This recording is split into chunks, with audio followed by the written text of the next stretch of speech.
Dans le cadre de leurs activités, les organisations syndicales regroupées au sein de l'Union des confédérations syndicales des travailleurs de la CEMAC, UCST, se sont retrouvées dans la capitale gabonaise afin de réfléchir sur les actions à mener pour améliorer les conditions de vie des travailleurs de l'Afrique centrale au regard des nouvelles mutations socio-économiques, notamment la libre circulation des personnes, la robotisation de certaines activités et bien d'autres. Beaucoup de choses sont en train de changer.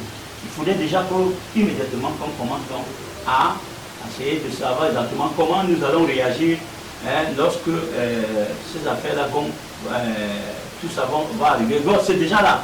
Mais nous sommes en état au niveau de l'Afrique centrale parce que les autres ont commencé déjà à réfléchir. Au terme de leurs échanges qui ont duré 48 heures, les défenseurs des travailleurs de la zone CEMAC ont émis certaines recommandations au gouvernement de l'Afrique centrale. Prendre en considération les avis des partenaires sociaux dans le cadre de la mise en place des politiques économiques et sociales. Partager toutes les informations pertinentes avec les partenaires sociaux afin qu'ils prennent les dispositions nécessaires dans le développement des pays. Mettre en place des critères de représentativité des partenaires sociaux pour un dialogue social serein. Octroyer des subventions adéquates aux partenaires sociaux pour le renforcement des capacités des travailleurs.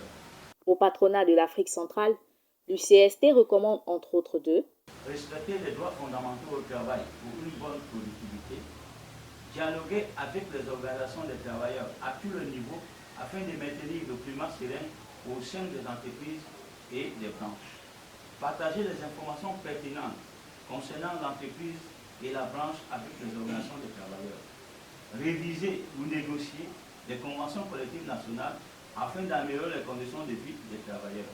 Concernant les organisations des travailleurs de l'Afrique centrale, l'UCST recommande de laisser la politique politicienne aux hommes politiques, organiser des activités pour le renforcement des capacités des travailleurs afin d'améliorer la productivité des entreprises, partager toutes les informations pertinentes avec les travailleurs pour améliorer leurs connaissances, dialoguer avec le gouvernement et les partenaires et les patronats afin de maintenir la paix sociale dans le pays. Participer activement à la vie des organismes de sécurité sociale pour améliorer les conditions de vie des retraités. Et enfin, l'UCST recommande au mandant de l'OIT de prendre toutes les mesures pour la ratification et l'application des conventions internationales de l'OIT.